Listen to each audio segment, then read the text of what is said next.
And I'm going live. This is Dylan Lang here. Who knows it is Sunday. What is it? Sunday, August 14th, here in the Reisterstown, Maryland area. It is after midnight, so that's Sunday. It is 12:05 a.m. Started a little late today because I wanted to finish up Sandman.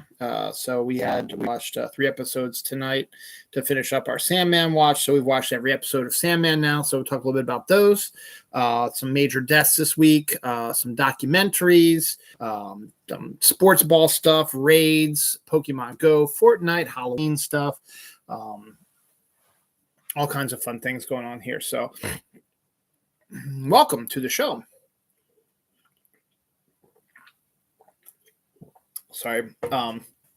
It's been a rough week for me. Not because my family, my wife and my kids went down to visit my wife's aunt in Salisbury, Maryland, which is outside of Ocean City, Maryland. I couldn't go because my boss at work was off and they requested my help doing a job I used to do. Office work, inputting stuff, which we're not going to get into. But stuff that still a sticking point with me, but that's besides the point. I did my job, and it was okay week. Friday was a pretty day. Main reason is because on Sunday, last Sunday, we had a family visit, a gathering, my wife's family gathering, and it was a nice hot day, as it had been until recently. And my mother-in-law and sister-in-law, so like that side, they wanted to get some water balloons so the kids could run around and throw water balloons at everybody. And so they were filling it up in this giant tub full of water, and the ropes broke when the 2 of them were carrying it. So I told them that I carry stuff that heavy all the time at work. So I picked it up and I carried it, and I did it a couple times. And then on Monday morning when I woke up, my lower back was in absolute agony. Could not take off because I had to do office work. My family was leaving early on that morning too, so I went and worked. I gritted and bared with it. Really, really hard because it's my lower back area, which still is a little painful, not as it has been.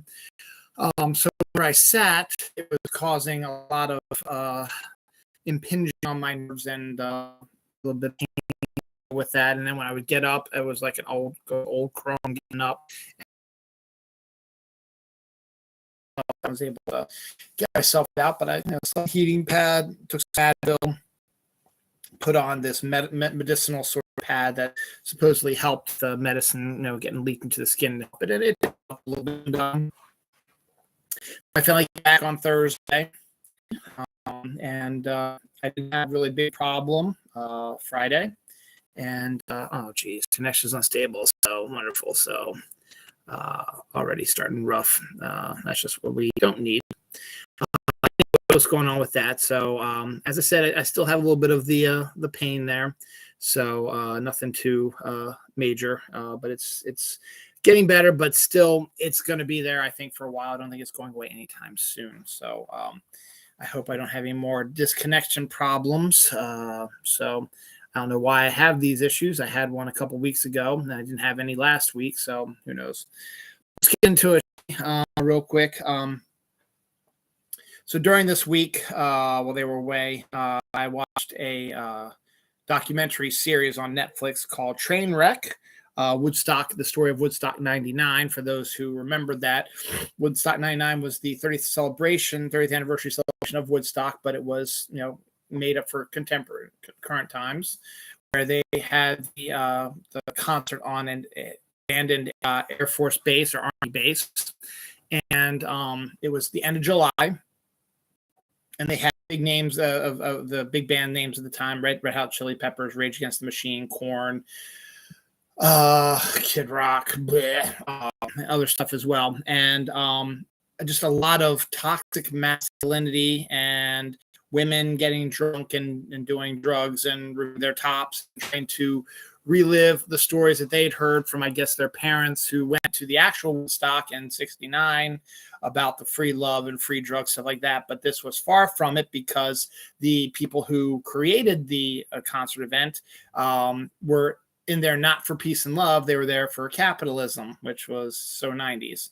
And so they overpriced everything. They did not allow the kids to bring in their own food and water.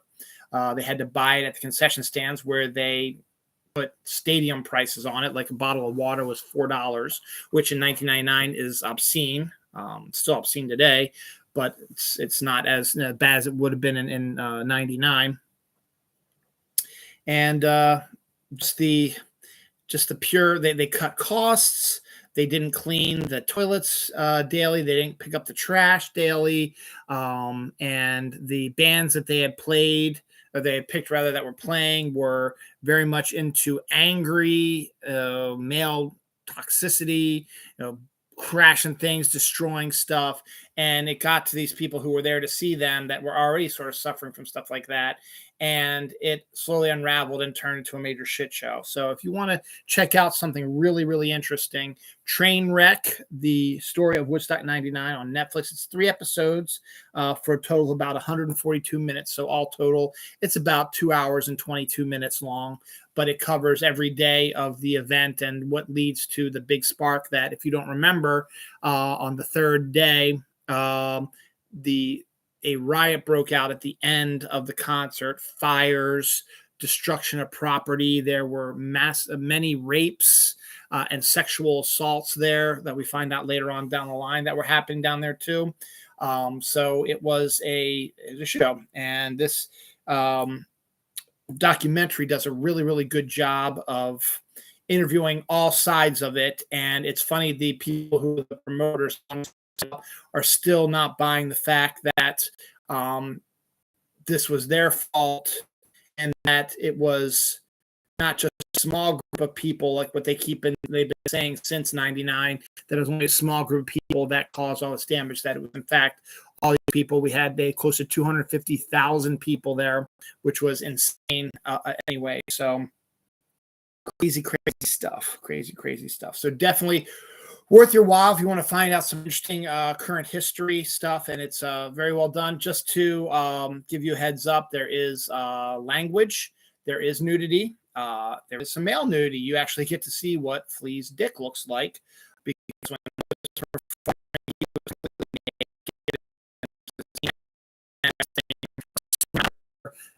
shot of a totally nude dude. One of the concert goers is there too. There's a lot of shots of topless women because they took off their tops. So there's lots of booby shots as well. So that's something. So just to warn you about this, probably not something you want to watch with your kids, young kids. Maybe 16, 17-year-olds would be okay with it, but not for the younger kids, because there is language, there is nudity, both male and female. So, but it is a very interesting thing, and you get a lot of stuff I knew about, but there was a lot of stuff that I didn't know about, and that I found out during this documentary. So very, very good.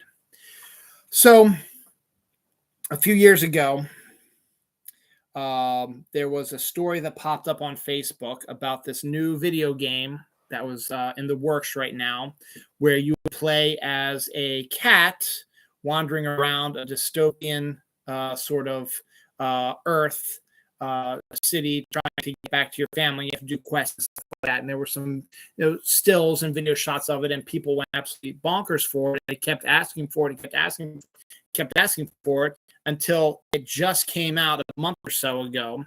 A couple weeks ago, maybe a couple weeks ago, might have been earlier, sometime in July. It might have been sometime in July, so it might have been about a month or so ago. It finally came out. It's called Stray, and it is one of the most popular video games right now, if not the most popular video game in the world right now.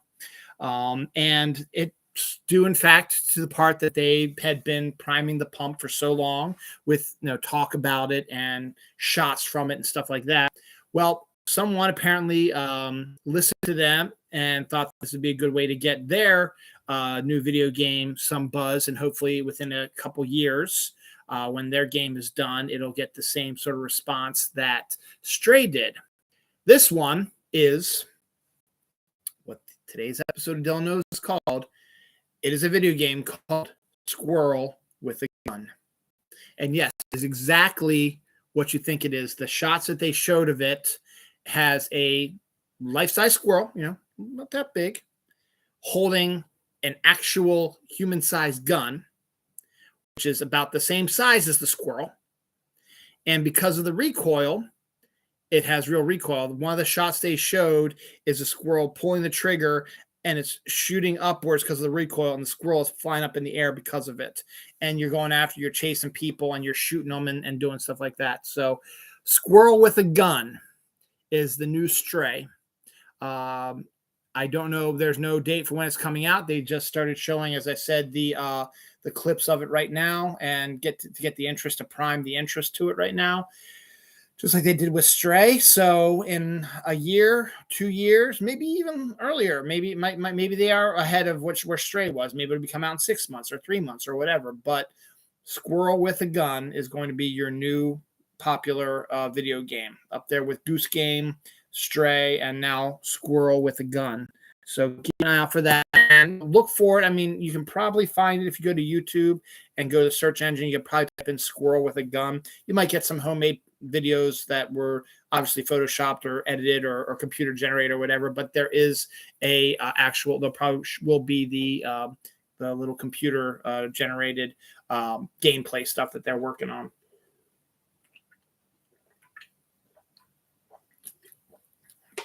I think the reason with Stray was there was some issues. I think COVID hit, and then there were some other issues with the mechanics and stuff like that. So that's why it might have been delayed for so long. So this means that maybe it won't be a 2-3 year window. Maybe it'll be out within a year, 6 months, whatever. So just keep an eye out for Squirrel with a Gun. As I mentioned at the top of the show, the reason why I'm running late today is because we finished up Sandman. Last weekend, we watched the first 3 episodes, and then they went away until Thursday. They couldn't do Thursday because it was Scouts. And then Friday, we watched 5, 6, and 7. And then today, we watched 8, 9, and 10. It's 10 episodes. It is absolutely brilliant. Fans of the comic will be extraordinarily happy because it's fairly good adaptation of it with Neil Gaiman on hand as a producer and kind of a showrunner sort of type. As I can probably read it right now. It is the most popular streaming show of all the streaming systems for 7 days now.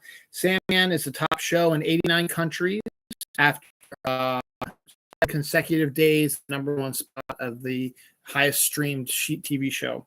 So it's already a huge hit. The producers and Neil Gaiman are so sure of themselves. Already started writing season 2, so we are really expecting a season from Netflix. I don't know why they're waiting. It seems like this is thing that the people want. It's getting feedback, and they're going to need something to fill the void of a Stranger Things sort of thing, since Stranger Things is going to end in 2024. So you could technically, if you wanted to, if they're already on the script right now, you could probably jump right in and start filming it later this year and get it out late 2023 before Stranger Things comes out, to sort of fill the void while people are waiting for Stranger Things to show up. So that would be a good thing too. If they're going to be continuing adapting them in chronological order, the next set of shows should be Game of You, which is a bunch of shorts, including the well-loved Council of Cats story and the Midsummer's Night Dream one. And then the Season of Mist, which is a huge storyline, is the next big one, with the return of Lucifer, who is sort of teases Season of Mists at the end of episode 10 of Sandman. But it's a great show. Yes, it's very faithful to the comics, and sometimes it is hard to watch, but it is absolutely outstanding. It is unlike anything that anyone's ever really seen before. It's got what people really, really like. It's got sex. It's got violence. It's got magical stuff. It's got great CGI, interesting characters. So well worth it. Take a look at it if you want. Highly recommend checking it out. It's 10 episodes, so they run anywhere between 45 and 55 minutes. So you're looking at like a 10 plus hours out of your day. I mean, people, they do that all the time. They just sit on the weekend and just binge watch stuff. So this should be your next binge, and really, you should really check it out and enjoy it. Since this is the big news of the day, which is the news continues to tighten on the previous fucking president, asshole shithead, who we do not name his name, and he destroyed the country. Well, more and more stuff. There was a raid at his place of where he Mar-a-Lago. The FBI raided and took a lot of stuff. Of course, the Republicans are jumping to this defense that it was done all legally and planted and all that bullshit, which is all bullshit anyway. And some of the things they discovered and some of the things that asshole is admitting to are espionage, which if he's charged with espionage, he could be put to death, which he absolutely should be, but that's besides the point. But it was a good time for justice, and hopefully it'll continue tightening the noose, and hopefully, it won't be.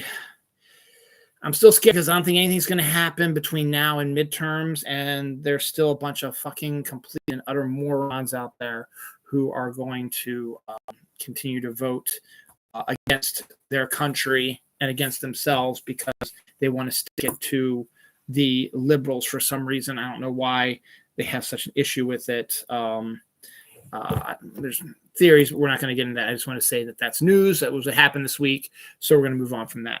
Moving on from good stuff to bad stuff. I've said once 2022 started, and there's been a lot of surprising deaths of celebrities, musicians, stuff like that, politicians during 2022. It's not as bad as it was in 2016, where it just seemed like there was just someone huge or whatever, just was dying every day. It seemed like someone huge. Well, 2022 is not quite as bad as 2016 is, but it's building its own little mark to maybe be number 2 in this century so far. We lost Olivia Newton-John this week. Everyone's favorite Sandy from Greece, the beautiful, gorgeous Australian beauty that everybody fell in love with in Greece. Also had a fairly successful music career. She had some good number 1 hits, and she did some movies, but she's mostly known as Sandy from Greece. She's also known for the song "Physical," and "It's Not a Strange Twist of Fate." That's the it is. It's like "Twist of Fate," I think is the name. Is my favorite Olivia Newton-John song.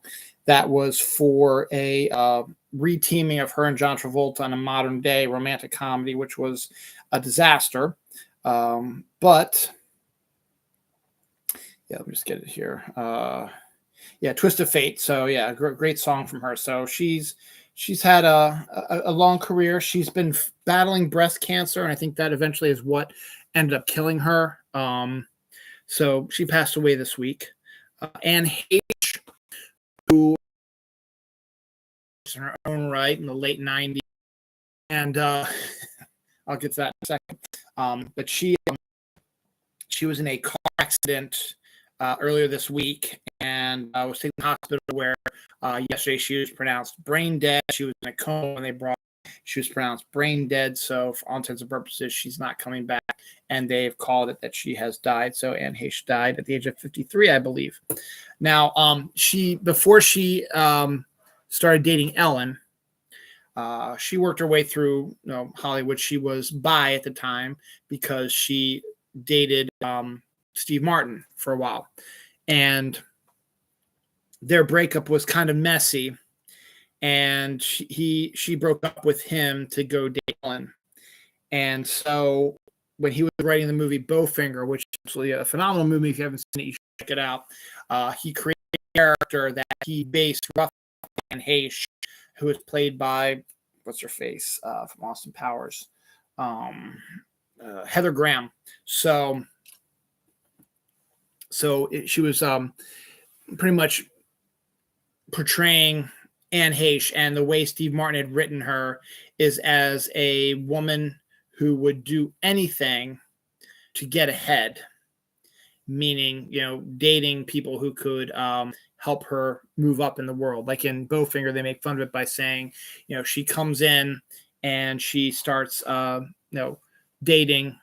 It's like sleeping more along with Steve Martin, who's the director, because he's the director and he can put her in more scenes, but he's just the director. He's not the writer. So when she finds out that the writer is the one that is writing more scenes, she moves on and seduces the writer to get more scenes written. And then when she thinks she should get more camera shots, she seduces the cameraman.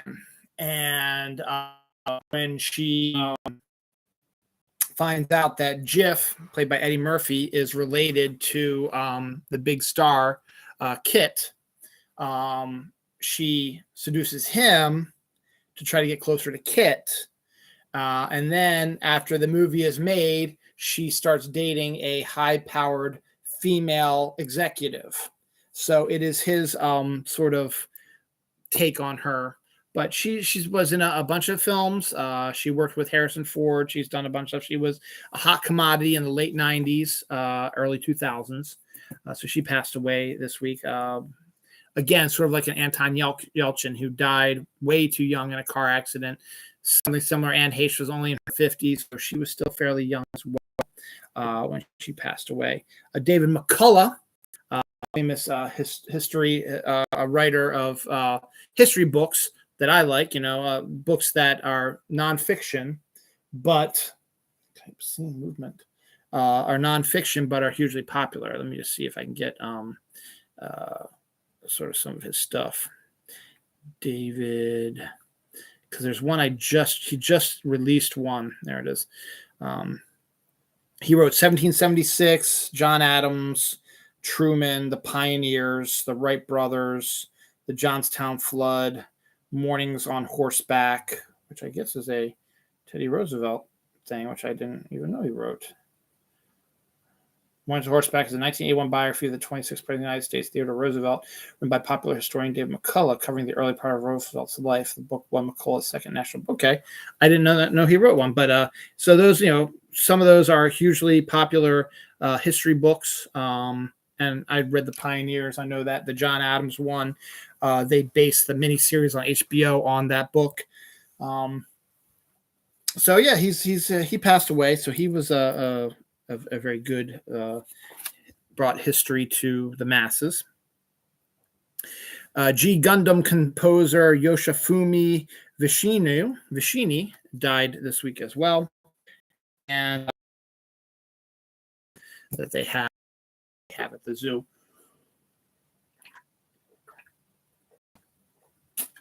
So drink to y'all. So that is that. But Anne Heche and Olivia and Yoshifumi are all, our condolences. I just talked about Squirrel with a Gun. There's another video game that is not going to have quite the same buzz as Squirrel with a Gun or Stray has. Excuse me. But it is an interesting premise. There is a video game coming out soon where you're going to be hunting Bigfoot. Literally, you're found Bigfoot and he's attacking like a house, and you have a pistol and you start shooting Bigfoot. So there is a hunting Bigfoot video game coming your way very soon. Also, they showed some of the gameplay. They're not quite realistic looking as Squirrel with a Gun, but it is a Bigfoot shoot 'em up, which is always kind of a neat little thing. Also, Kevin Costner actually has a really interesting project in the works, which I've discussed on the show a couple of times. I've always said that Kevin Costner's best roles he ever does are when he does westerns or when he does sports films. Those are his best performances. He does anything else outside of that, it's a little not cringy, but it's not as good as those two things. And Costner has not directed in a while. I think the last movie he directed was Open Range, which is, I think, 2001, somewhere around there. But that was a well-received. Open Range and Dance with Wolves were well-received, whereas what's that one I was just thinking? The Postman was not. as well received. But when he's doing his thing, I mean, Yellowstone is the big thing he's doing right now, which is basically a modern day Western. So that's why he's hugely popular now. But it's sort of Yellowstone got his juices flowing, and now he wanted to direct the old fan. And while writing it, and it involves everything, the band, the Native Americans, the time when America was fresh and new and stuff like that.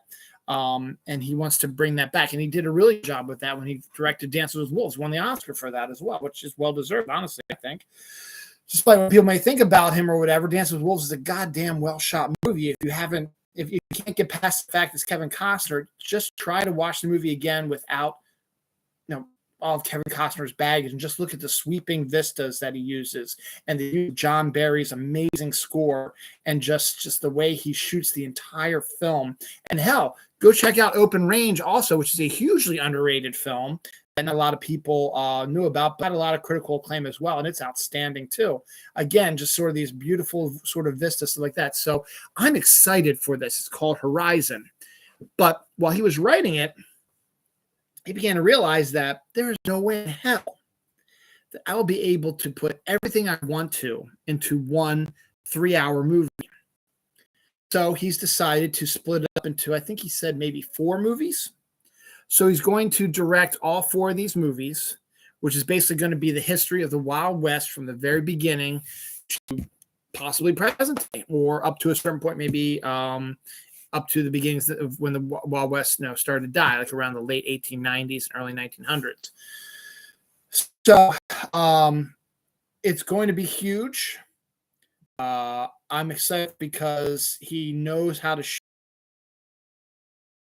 on top again, because the relations are good again. Excuse me again, because I think he wants to help out and get them really involved with the story as well. So he's starting to work on that now. And he already cast a bunch of people.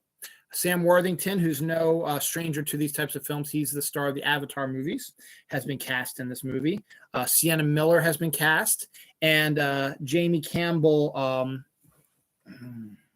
Bowers, who played Vecna and won in the most recent Stranger Things series, has also been cast in Horizon as well.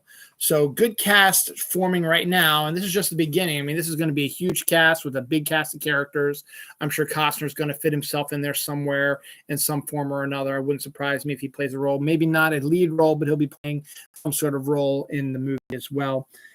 So that'll be an interesting thing to take a look at as well. This week, or rather today, I should say, was Pokemon Go's Community Day with Galarian Zigzagoon, which is actually one of the more interesting Pokemon, and it was good to have a different Pokemon having a Community Day, and its final evolution, something gone. What's the god? Let me look at my stuff. Looks like a member of KISS, and it's outstanding. It's so funny. With my wife and daughter out doing an Eagle project, my son, who really hadn't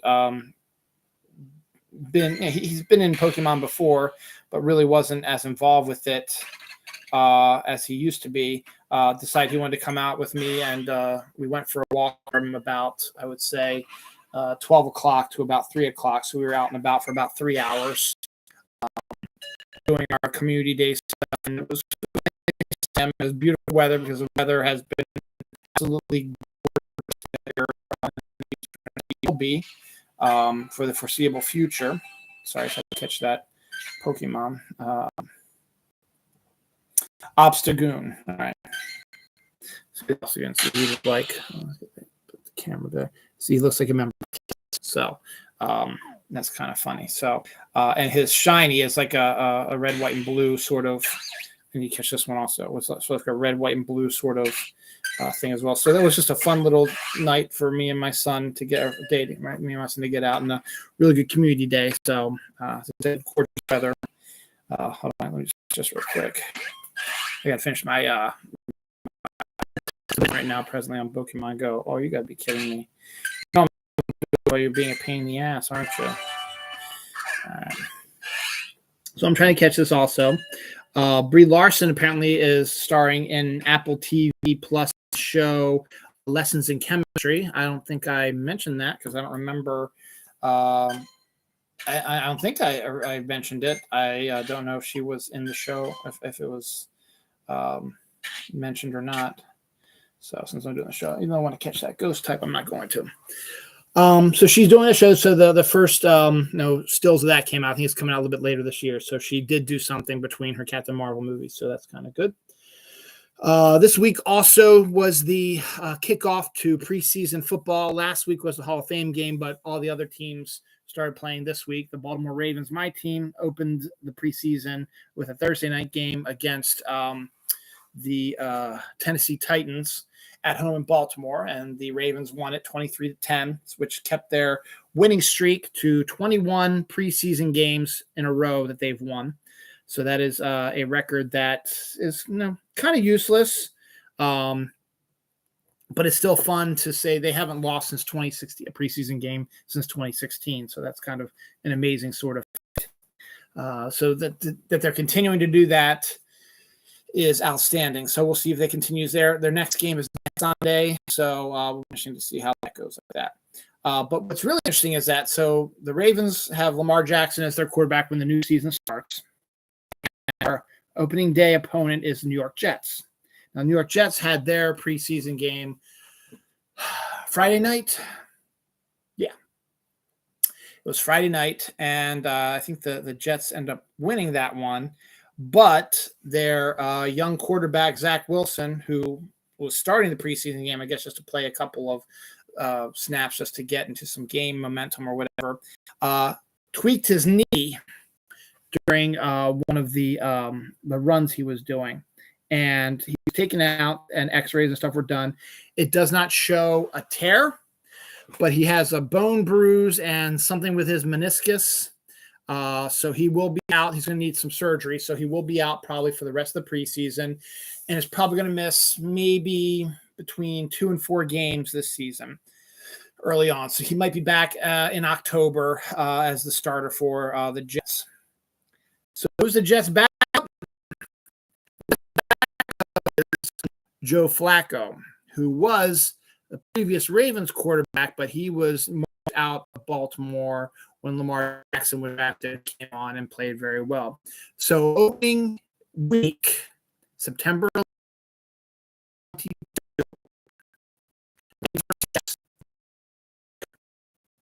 don't quote me though, could very well have Joe Flacco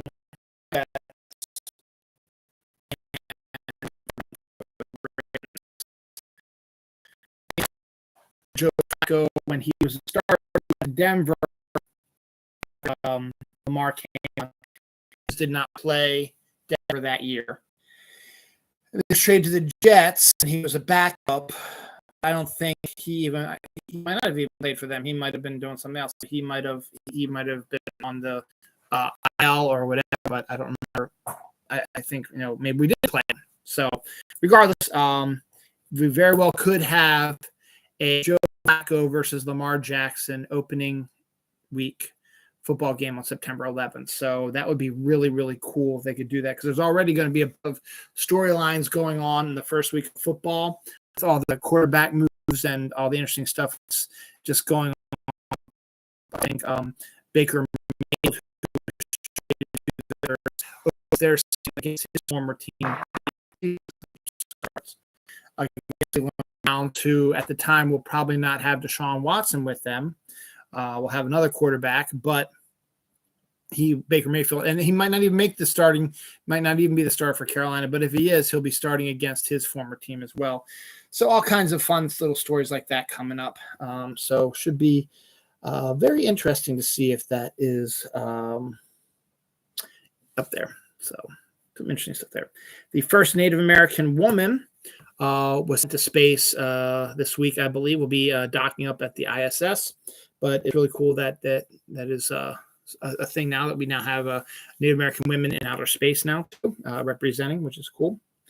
Goody Gatwas, who is the new Doctor Who, his role as, his first his filming for his new season of Doctor Who is set to start in November. So we'll be getting new Doctor Who probably sometime next year.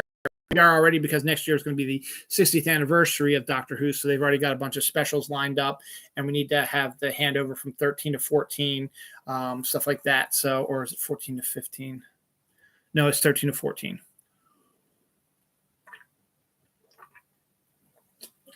So we have that, and we have the 60th anniversary special, which has David Tennant in it. So all kinds of interesting stuff that's going to happen there. So good on that. Kevin Smith is going to be opening a film school in a movie theater. That's kind of an interesting thing to do, get a chance to teach people how to make movies. He's made plenty of them, so he can help out, and he's always been pretty good about doing that type of stuff. So it would be kind of interesting to see how he does that and how well he does with that. So that's good. A kitten breaks their owner's earphone cord cable. So the kitten felt bad. So the kitten went out into the yard and brought the owner a snake, because she doesn't know the difference between a wire and a snake. And the snake was, looked like the wire. So she was making reparations and wanted to say sorry. So I think it's kind of, they have that sort of quality about them. Salman Rushdie, who I personally thought was dead, but he's not. He could very well be, because he was stabbed at a lecture this week as well. So he's presently, I think, in critical condition in the hospital right now. So no new news. So obviously he's doing okay. Him as well. A couple of dog stories. We did a cat one. We'll do a couple of dog stories. A dog missing for months was reunited with their family after a spelunker found the dog trapped in a cave. So somehow the dog got out of their house and got trapped in a cave, and a spelunker finally found her and was able to get her out and reunite her with her family. So that's kind of a neat story. But the best dog story is all in the same day. A dog disappears from their owner's house. They believe got out of the house and ran away, and then comes back to the house later in the day with a third place ribbon around his neck from a local dog show. So the dog somehow stumbled upon a dog show. Someone was able to enter him, or somehow got entered into the dog show and ended up winning third place in the dog show and got a ribbon saying, "You won third place in this dog show." For the week here.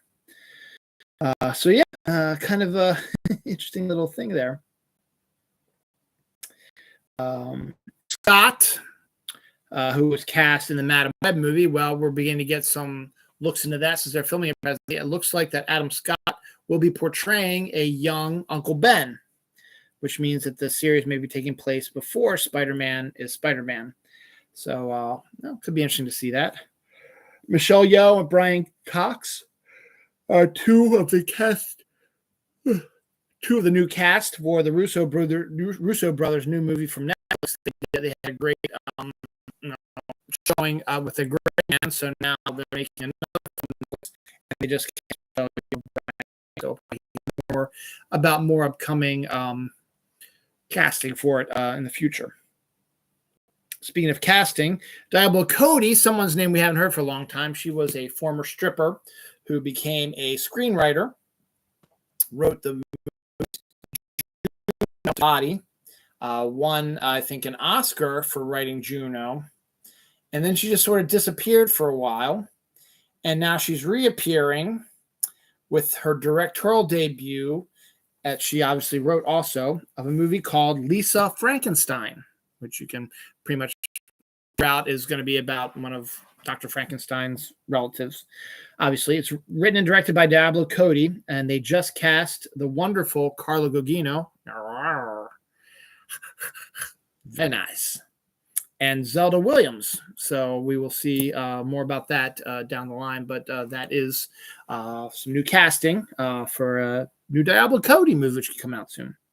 Emily Blunt has just inked her next role. She will be joining Ryan Gosling on the Fall Guy movie. Now, I don't know if this is a movie version of the TV show or it's just a movie called The Fall Guy. I'm beginning to incline more that I believe it is based on the TV show The Fall Guy, which I think was about a stunt person who drove a truck, I believe, and got into adventures, and his female sidekick, lover, whatever, is in there. I believe that's who Emily Blunt's going to be playing. So that's kind of cool. Let's see. Rob Zombie was almost directed Punisher 2 when Thomas Jane filmed his Punisher movie in the early 2000s. It did reasonably well. Wasn't great, but it did reasonably well. It's not a bad movie. And they just never greenlit a sequel to it. But if there was one, Thomas Jane had said that he had recommended Rob Zombie to be a director for the new Punisher movie, which would have been an interesting take on it. I don't see it, but it would have been an interesting take anyway. So, Kung Fu Panda 4 apparently is coming out in 2024. They've had plenty of TV shows about Kung Fu Panda, so I didn't think they were going to make any more movies, but apparently I'm wrong, and there's a new Kung Fu Panda movie coming out in 2024. So, that.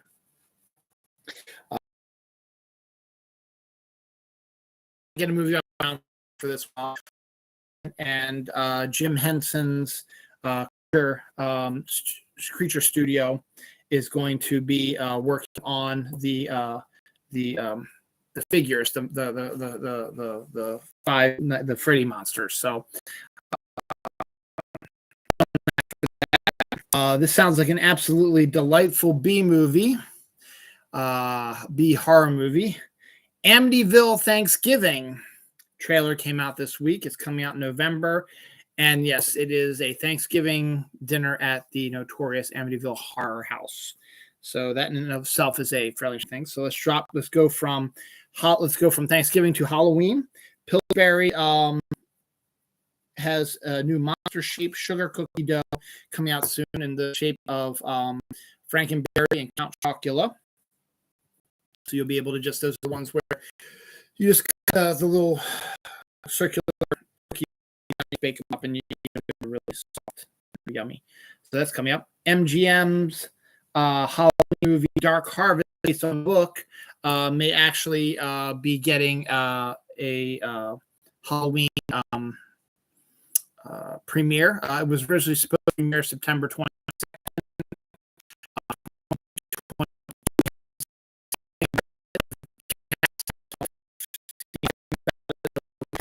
To be coming out this year or what, but it's been mentioned again just recently, so I figured I'd bring it up here.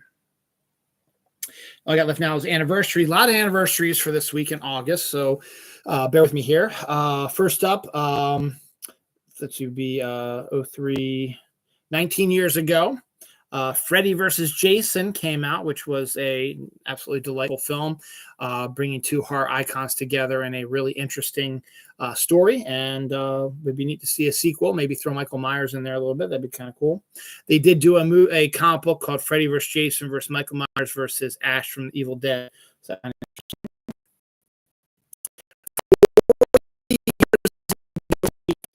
Ridgemont High. B. Cates. Yummy, yum, yum. And Fast Times played a big role in Stranger Things season 4 with Steve's iconic boobies. I like boobies. You like boobies. Vicky likes boobies. Stop saying boobies. It's such a great little interaction in the first episode. But yes, Phoebe Cates jumped onto the scene with her revealing topless sequence in that film. It was written by Cameron Crowe and directed by Amy Heckerling, who directed Clueless. Totally serious and stuff like that. This was his first time and had a incredibly iconic role. So good on that. That came out 40 years old now. Wow. 12 years ago, the first Expendables movie, which was an interesting take. Sylvester Stallone decided to gather all of his former 1980s action stars and some of the action stars of today and bring them back into a action-packed film, which he directed. And it was so successful, it spawned 2 other movies. And a potential 4th one, I think, is rolling down the line here. 14 years ago, Tropic Thunder made its debut, which continued the year of Robert Downey Jr. Robert Downey Jr. for the longest time was untouchable in Hollywood because of his drug issues, but he had started to get clean and was trying to get back into the world, but he was still an insurance nightmare and potential for going back on the drugs, but he just wanted a chance to prove that he was clean and sober now. So him at Tony Stark and the Iron Man movie because they didn't really think Iron Man was going to do well. They didn't think the Marvel take off, so they figured let's just make an entertaining film. And Downey Jr. was not a big star. We weren't losing much by casting him in it, and instead it turned him into an icon and gave him one of the greatest second, actually 3rd or 4th chances in his career that I hope he doesn't screw up, which he hasn't. He's been staying over the last 20 plus years. He's been staying pretty clean and sober for the most part. So we had that movie, which was a huge hit. And then he popped up in The Incredible Hulk in the end credit sequence, which added to his mystique. And then Ben Stiller decided to take a chance on him for his movie Tropic Thunder, and did it very successful. He got an Oscar nomination for the role. So that came out 14 years ago this week. 12 years ago, Scott Pilgrim versus the World, also based on a comic book, came out. I'm not a big Edgar Wright fan, but this movie supposedly is very, very good. And I've never seen it, so I couldn't tell you. Horror seems to like to come out around this time because we already had Freddy vs. Jason, but let's go back in the Wayback Machine to 40 years ago, August 13th, 1982. Friday the 13th in 3D came out this week, 40 years ago. Why did I say 4? Because it says 3D. It's 40 years, dumbass, not 30 years. 40 years ago. Young Guns came out 34 years ago. A very underrated Western with an outstanding cast. The Brat Pack was trying to get a little bit more serious. You had Emilio Estevez, Charlie Sheen, Kiefer Sutherland, Casey Siemaszko, and a whole bunch of other people in there as well. Lou Diamond Phillips. And it's a story of Billy the Kid, and it was outstanding film, and the sequel is just as good as well. So Young Guns came out in 1988, 34 years ago this week. Cujo came out 39 years ago this week, August 12th, 1983, based on the Stephen King novel about a St. Bernard, lovable St. Bernard, gets bit by a bat, gets rabies, and turns into a killing machine. Horror films, Italian horror film by Dario Argento. Suspiria came out 8/12/1977. Lisa Marie Bowman, one of the Snark Alex, is an absolute huge fan of Dario Argento. This is one of her favorite movies of all time. So that came out this week in 1977, which makes that 77, 87, 97, 2007, 2017. So 45 years ago. So very interesting. So that's actually finishes the page, but I still have some more anniversaries. I got a lot of anniversaries to go through. Annabelle Creation, about the killer doll, came out 5 years ago. That's like the youngest films of all the anniversaries. Clean and Sober also came out in 1988, same time as Young Guns came out this week. It was what made me change my mind about Michael Keaton's casting as Batman, because when they announced the casting of Batman, I'd only known him from Beetlejuice and Gung Ho and Mr. Mom and all these other comics. He's a stand-up comedian. So when they cast him, it was like, oh man, they're going back to the 1960s Batman TV show. We want a Dark Knight sort of thing. And then Clean and Sober comes out, and you see that Michael Keaton can actually portray a very good dramatic role. So you're like, huh, maybe he can actually do it. And yeah, sure enough, he became iconic in 1989 and became the Batman everybody knows and loves. So, but Clean and Sober, his dramatic film came out in 1988. 1990, we had a horror film directed by Joel Schumacher, starring a bunch of young actors and actresses, including Julia Roberts and Kiefer Sutherland, Flatliners, about a bunch of medical students who want to figure out what lies after death.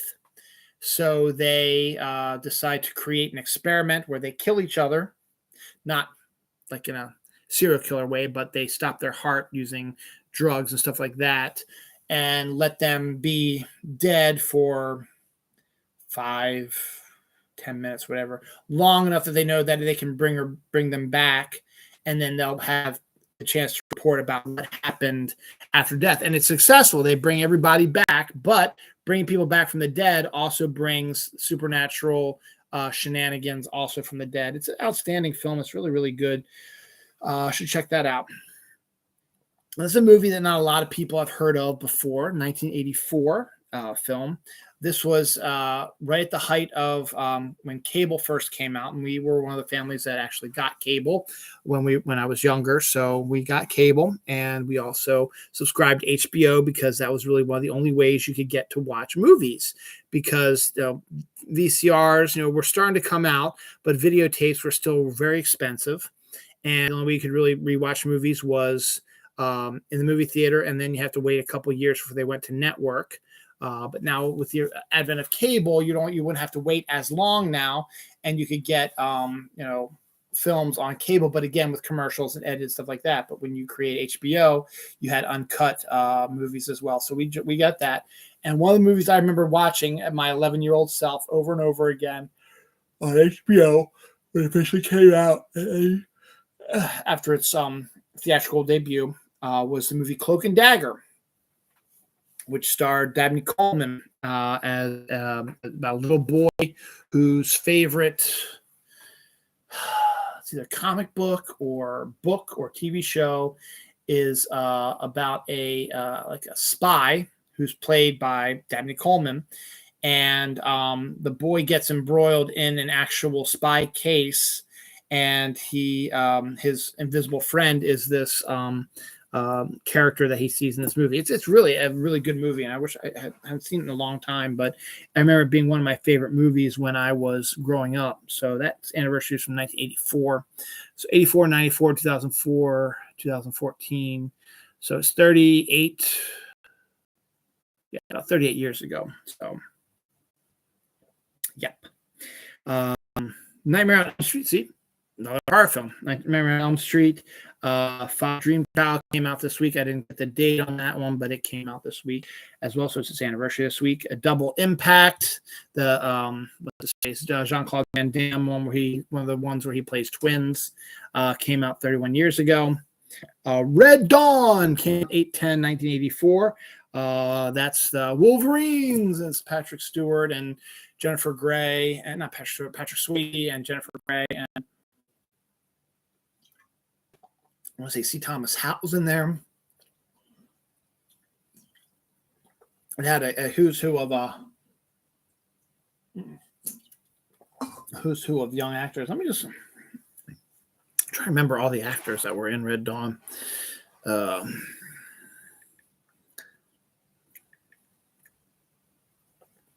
Okay. Patrick Swayze, Jennifer Grey, Thomas Howell, Charlie Sheen, Leah Thompson, Powers Booth, Harry Dean Stanton,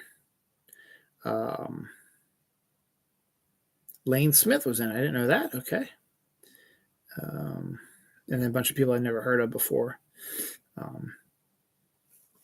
But yeah, so that was your cast, and it's grown in prominence due to a few years later, Dirty Dancing was being cast, and the casting people wanted Jennifer Grey and Patrick Swayze, but they had a falling out on the Red Dawn movie screen, so they really didn't want to work together. So they had to, work on their distaste of each other's in real life. And that sort of distaste and hatred came out in amazing chemistry between the two in Dirty Dancing. So in the end, it all turned out okay. So that came out 1984. Sequel that could have been so much better if it would have come out sooner than later. 26 years ago, Escape from L.A., with Kurt Russell reprising his role as Snake Plissken, directed by John Carpenter. And Steve Buscemi's in it, I think, this one as well. But it is a awful sequel to a wonderful movie. Escape from New York in the early 80s was outstanding. And this sequel came out about 10 years later and was awful. And it could have been so much better. They could have had a whole bunch of Snake Plissken movies, but they didn't. And the results is this crappy movie. 26 years ago it came out. I think I saw it in the movie theater because I'm a moron. 30 years ago, we got Unforgiven, which went on to win Oscars. That's Clint Eastwood, Gene Hackman, and Morgan Freeman. 35 years ago, we got the Courtney Cox was in that as well. One of the great movies of the 1980s came out in 1986, based on a Stephen King novella called The Body. Stand By Me was directed by Rob Reiner. Had a screenplay, I believe, was written by William Goldman, I want to say, who ended up writing Princess Bride later on. But had an outstanding cast that included Will Wheaton, River Phoenix, Jerry O'Connell, Corey Feldman, Kiefer Sutherland popped up again. Richard Dreyfuss was the narrator and showed up as an adult version of Will Wheaton character. And it is a coming-of-age story. It's not one of King's horror movies. It's one of his novellas, like Shawshank was. And there's a whole bunch of other ones that he's written that aren't quite horror-esque. They have some horror in it, but not awful. This is a coming-of-age story about four boys in the last summer before things start changing for them, who Jerry O'Connell's character discovers the location of a dead body. A young boy who was one of their classmates was been missing for a while, and they've been looking for him. And someone stumbled. I think Jerry O'Connell's brother stumbled upon him in the woods off the side of a train tracks. Apparently, he was dead because he was walking on the train tracks. Train came and hit him and killed him instantly. But the train didn't see him, and I think it was at night or something like that. The train didn't see him, and it's like a desolate part of the forest, so no one really goes out walking for it.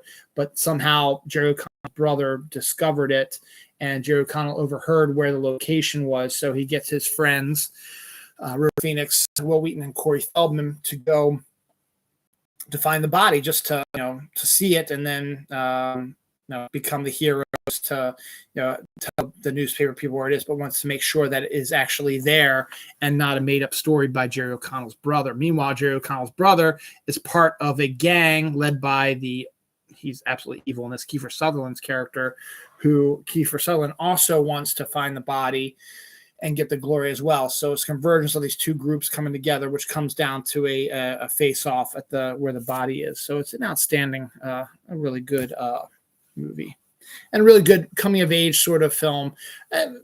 Girls may or may not like it. It is a guy's film about guys, and their coming of age, stuff like that. So you might like it. 39 years ago, a young actor who was kind of unknown at the time had done a couple of movies, but hadn't done anything. Wasn't a huge star, and wasn't hugely into his religion. Made a little movie in 1986, which started him on his road to stardom, which has at this point is still ongoing, but just recent part of this actor's repertoire is the movie A Top Gun, which has now surpassed Titanic at the office. In the U.S. for U.S. the highest grossing, so it has passed the U.S. gross of Titanic, and now is heading on down the top 10 list as we speak. And that guy is Tom Cruise, and the movie was Risky Business, a outstanding fun, interesting. It's also sort of a coming of age film, but slightly different than Stand By Me. I'll tell you that one right now. Stand By Me, the whole family can watch. Risky Business, not so much. But an outstanding performance by Rebecca De Mornay, who was one of my crushes back when I was young as well. On that, and a young Tom Cruise before he was Tom Cruise. 36 years ago, Transformers, the movie, which killed Optimus Prime, and had Orson Welles do one of his last performances in cinema as a voiceover of a giant planet. Came out as well, and that is all the anniversaries for this week. So I finished this page, right? Yep. Could be worth up to $100 million. Workers were working on a well on the property. They were digging the well property, and they discovered this largest sapphire cluster, which could be worth up to $100 million in Sri Lanka. I repeated myself because I had another issue with the computer, which is starting to scare me a little bit because I haven't had issues for a couple weeks. I had one a couple weeks ago, though. So moving on from that. So that's kind of an interesting little thing. So you never know what's in your backyard, right? Switching gears slightly. Nope, the Jordan Peele movie has crossed $100 million domestically. It is now the third straight movie of Jordan Peele's that has crossed that $100 million threshold. And how many movies he made? Oh, yeah, 3. So he is one of the hottest directors at this time right now. Steve Martin, who I mentioned earlier in the show, will be retiring, he says, after he's done with Only Murders in the Building, the show he's doing for Hulu, I believe, which is also hugely successful. Their second season, I think, just dropped. So I think he will he's only going to be doing that. So if they do a third or fourth season, whatever, I think he'll do it. But once they're done that, he's done acting. Now, what's really cool about that is, and I need to get this pre-ordered, but coming November, Steve Martin is going to release a novel, his second one, about his movie career. His first one, called Born Standing Up, was about his stand-up career and his early days in television, along with Saturday Night Live and stuff like that, but didn't touch his movies. This is going to be just about his movies. So I'm really looking forward to that because Born Standing Up was outstanding. So this will be good. So, but Steve Martin, he's the right age. A lot of other actors have retired earlier than he has. So he's sort of had this sort of second streaming wise. So good on that. So he will be done movies and TV shows. He'll probably continue doing his banjo stuff, but now and could be writing also. He's not going to disappear. He's just not going to do movies and TV shows anymore. That's fine. August 16th, which is Tuesday, sees the arrival of Dragon Ball Z to the Fortnite island. Now, Naruto was a huge deal when it was announced for Fortnite, became one of the more popular collaborations, and now Dragon Ball Z is on its way August 16th. August 18th, 2023, next year, will be the date when you will see the Blue Beetle movie. Now, despite all the uproar last week, or the not uproar, but all the upending stuff going on in the WB and HBO Max that I talked about last week, Blue Beetle is still scheduled to arrive in movie theaters about a year from now, August 18th, 2023. Also, August 18th, 2022, sees the arrival of She-Hulk Attorney at Law for an episode on Disney+. So definitely check that out. 2 rare white orcas have been discovered off of the coast of Japan. So again, I keep bringing these up. There are lots and lots of rare white animals are making their way around here as well. Also sticking around in Japan. Japan is so hot right now that a camel in one of their zoos died of heat stroke. Camels live in the desert. The fact that this camel, well, he was in confinement and he might not have been taken care of perfectly, but he still was so hot that a camel died of heat stroke in Japan. So that's how bad it is. But the weather here definitely has not been bad. Actually, at this moment right now, 1:11 a.m. on Sunday, it is 63 degrees out, which is absolutely glorious. The next 10 days, we have 82, 72, 79, 81, 84, 84, 88, 84, and 84. as the highs. That goes all the way through next Tuesday. And then the sun rises. That is the 23rd. This is the stuff through the 23rd of August. So we have the lows of 61, 64, 63, 61, 61, 63, 66, 66, and 66, which is amazing. So we are in a very nice weather pattern right now that I will absolutely adore. The James Webb Space Telescope catches pics of two galaxies colliding. We're going to be seeing that in a few million years when the Andromeda Galaxy collides with the Milky Way. But we still got a little bit of time there. Disney Plus, who's been talking about this for a while now, has finally announced that in December they'll be launching an ad-supported subscription that'll be cheaper than the regular subscription, obviously, because you're going to have commercials, but you'll have commercials. They are also going to check Plus for those who do not want to get the commercials. So that's business. I'm fine with it because I like the Disney Plus stuff, and I'm not going to get ad-supported because that's ridiculous. Michael B. Jordan's, I was talking about the WB upheaval and the HBO Max stuff. Michael B. Jordan's Superman movie has been dropped, so it will not be made. What's the other one that I know? I have that on the other page here. There's another thing here. Strange Adventures, which was going to be an Adam Strange thing, which I think was going to be an adaptation of I'm not the biggest fan of the Tom King version of the Adam Strange because I have a personal connection with Adam Strange. I didn't like what they were doing with his character, but Strange Adventures has been also officially canceled by HBO Max as well. Ezra Miller, who we're not going to talk about anymore after this, hopefully, has been charged with felony burglary in Vermont. So they are continuing screwing up their life. Now the WB and HBO Max are considering three options.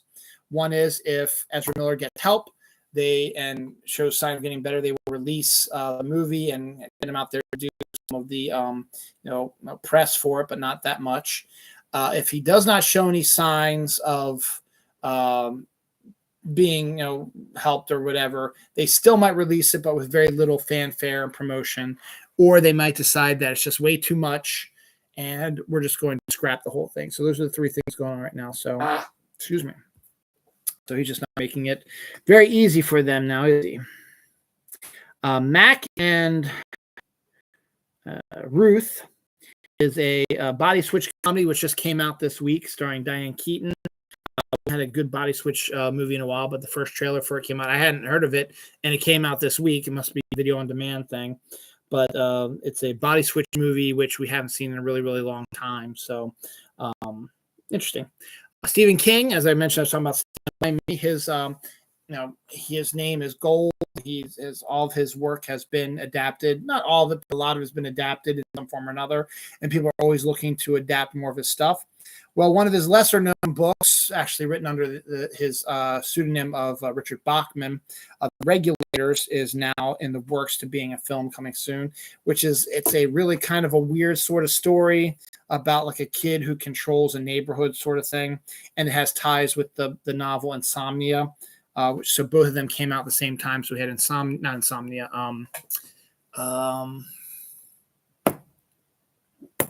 I forget what it's called, but it's not Insomnia.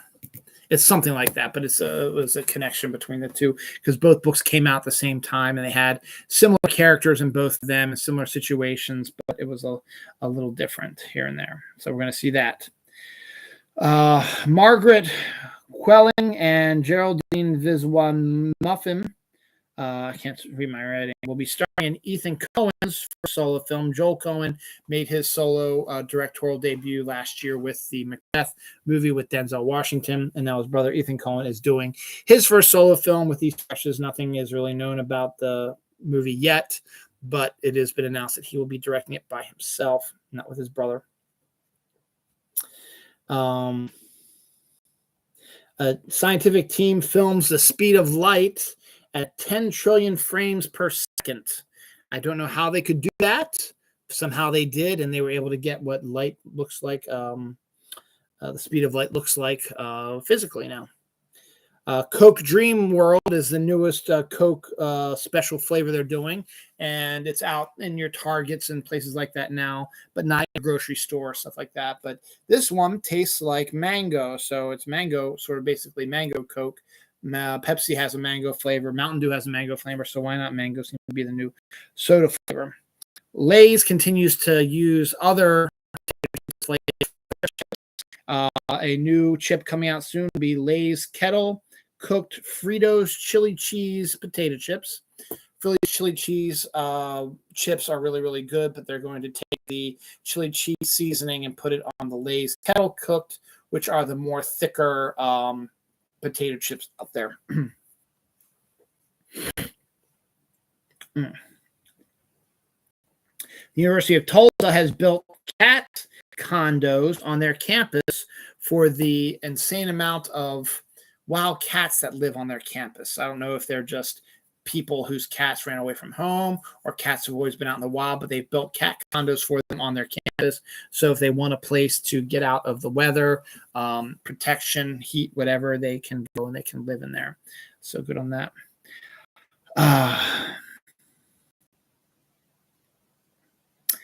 In the Lost Lands is Paul W.S. Anderson's new film, which is based on a George R. R. Martin story. It will star Paul W.S. Anderson and Dave Bautista. So it'll be interesting to see the two of them square off. And Paul W.S. Anderson is one of these directors that makes okay movies, but not great ones. Event Horizon, Resident Evil are good, but he's also made some really trash movies as well. Halloween. Oh, I forgot the other anniversary. One other anniversary that wasn't movie related, and then we'll get to Halloween again. The Smithsonian opened on August 10th, 1846. So it is now 146, 56, 66, 76, 86, 96, 2006, 2016. 176 years old.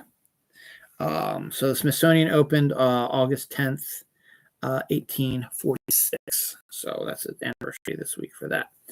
Halloween. You can start seeing Halloween candy now in stores right now, and someone discovered that there is going to be the ghoulish green Twix candy for Halloween.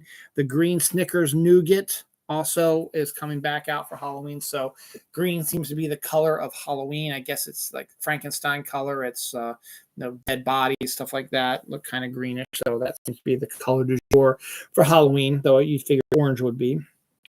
Speaking of orange, Rice Krispies is going to be selling orange colored cereal. So that's obvious for Halloween as well. The cereal, the Rice Krispies are going to be orange instead. So it's funny now. My bottom back usually hurts, but now it's worked its way up to my upper back now, so that's kind of sucky. Sonic the Hedgehog plush slippers for fans who want to look like Sonic's feet. You can now look like that with the slippers they have now. And a time traveler has come out and says that warns that a new creature will emerge from the earth when a giant crack opens and millions disappear. So that's a potential warning from the future that there will be a giant creature coming out of the ground the minute cracks start appearing in the earth and people start disappearing. So looking forward to that, right?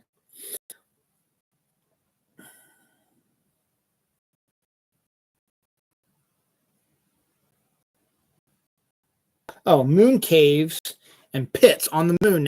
If you go to the surface of the moon, so it's going to be, kind of hot because the sun is beaming down on it and the ultraviolet rays and stuff like that. But if you go into one of the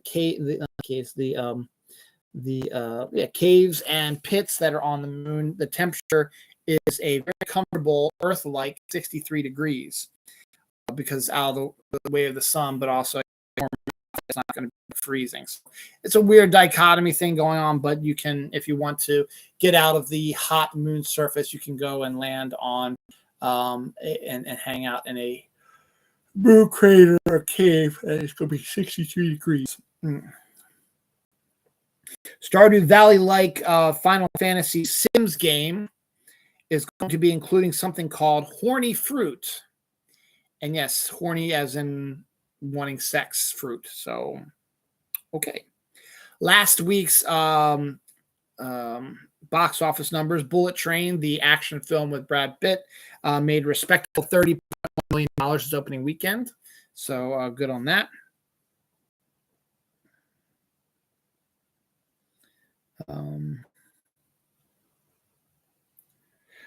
Construction workers stumbled across old pots with 1,300 pounds of ancient Roman coins in them. So they found themselves quite a treasure as well this week too. So that's all kinds of cool stuff is being discovered. Here's something that's not so cool. A live action Pac-Man movie is in the works right now. Don't know how that's going to work. If they're going to maybe work it more like the cartoon where we had a Pac-Man that had arms and legs, and the face was a ball, and then it would open his. I don't know. We'll see what happens. But there's that.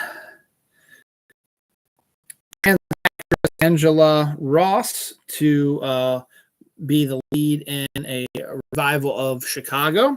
So good on that. Joe Keery from Stranger Things and Lemoyne Moore joined FX's new season of Fargo. So Joe Keery continues to get himself good work from Stranger Things and helping out with that.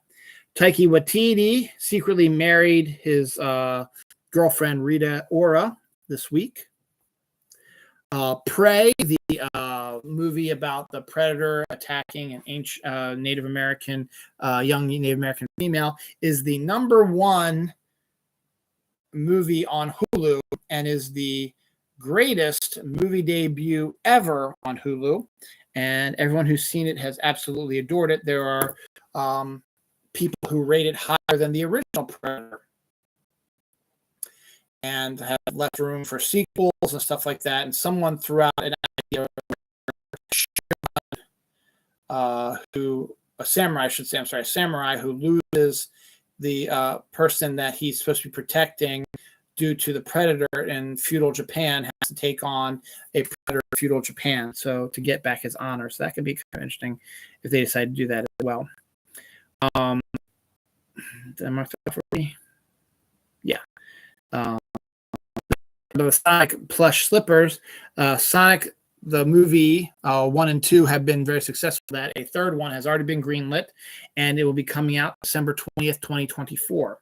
So we're going to get a new Sonic film, live action film, coming out in 2 years. Also, 2024 is starting to look really, really lit now. So that's pretty cool there. The legal battle over the rights to the Friday the 13th franchise with Jason and all that may finally have been solved, because there's new details are emerging that a new film is being developed right now. So obviously you couldn't do that unless the legal issues were fixed. I don't know much about the legal issues, but that is the reason why we have not had a Friday the 13th movie in a really long time. They're easy. It's the type of movie that Blumhouse would love to make, because there was never really any big actors in it. And it's slash and hack, slice and dice, and kids love to go see those types of movies. So, go for it. So we will see if that is indeed going to be the case. Some Marvel news. We've got our first looks on the set of Loki season 2. Tom Hiddleston looks like Tom Hiddleston, but the actress who plays Sylvie. Sylvie has a little bit of a different look going on, a little bit more of a laid-back sort of look. So that's kind of interesting to see that. And supposedly, new footage shows Mobius finally getting his jet ski. So we'll see if that indeed is going to actually happen. Excuse me, but my back just gave me a little bit of a fit. The first pictures also of Ironheart have appeared. We've got a view of what the armor looks like. We got a view of that in Black Panther's the sequel trailer, because Ironheart's going to make her first appearance there. But we got a better view of it, and also we've got some talk that we believe we know the villain is going to be the Hood, who has a supernatural connection up against a technology sort of thing. Could be a very interesting story arc if that is indeed what it is. And also rumors are that Agatha will be making an appearance as well in Ironheart setting up her appearance in her own show coming on after Ironheart. So we'll see that ends up coming to the fore. We'll see. So good on that. This is DC. Last week, Lady Gaga officially signed on to Joker 2, and now Zazie Beetz, who was in the original Joker as the woman of the Joker's desire, may make an appearance in this movie as well. So we got that coming up. AFC is going to face, the fake chicken, the near chicken, whatever you want to call it.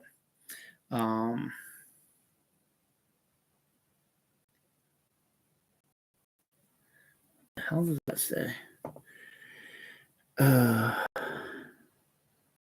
Cincinnati Bengals Stadium has been renamed Paycor Stadium. Now it's been Paul Brown Stadium forever, but now they've sold the naming rights for it because I guess they got a taste of the playoffs and the Super Bowl, and they want money, and so they need to have money. So let's sell the naming rights and get a little money into our coffers so we can make some plays and free agency stuff like that and keep up with things. So we'll see what happens with that. But it's no longer Paul Brown Stadium. It is now Paycor Stadium, which is better than the stupid Steelers Stadium, which I can't remember the name of it, but everyone hates that one. So we'll see what happens about that. Oh, these are sports ones. So we'll end up with sports ones. An athlete comes. That'll be the last story we do because that's hilarious. Local news: Justin Tucker, the basker in the NFL, definitely going to probably be a Hall of Famer. An extension with the Baltimore Ravens this year for another 4 years, so he'll be locked in pretty much for his whole career with the Ravens. So that's good. Serena Williams, one of the greatest tennis players of our era, has announced her retirement. As she absolutely deserves it because she has nothing more to prove. She has won a ton of championships, has won Wimbledon a million times, has won all kinds of championships, and also won gold medals in the Olympics. So she's got nothing to prove anymore. And kind of the point where she's like, you know what? I'm done. I'm moving on with my life. And that's good. Finally, the last story for this week is also sports related. An athlete comes in last in a world championship race after his dick, keeps popping out of his shorts, so he has to stop to adjust himself. So, yeah, good way to end tonight's episode of Dylan Knows. Next week, 60. I'm taking my daughter driving again later today, and then next week, as says, nice temperatures. We're getting our door fixed at work. I told you about that last week, so our door is finally going to get fixed supposedly on Monday. So that's good, and we'll see where we go and where we are next weekend. My wife and daughter will be away next weekend kayaking. So I'll be here with my son alone. He decided he didn't want to go kayaking, which would have been a nice long weekend by myself. But he decided to stay, and that's fine. So we'll find stuff to do. All right. On that note, I am done. Hopefully I will feel better this week about my back. My back is just starting to hurt now again. Just sitting in this chair. So I finished in time again. I started late, but I finished around the same time I always do. So congratulations to me. All right. Thanks for watching, and we'll see you later. Go out there if you're in the Eastern Seaboard and enjoy this lovely weather. 10 days of nothing but 80s coming up. Wonderful. Summer can kiss my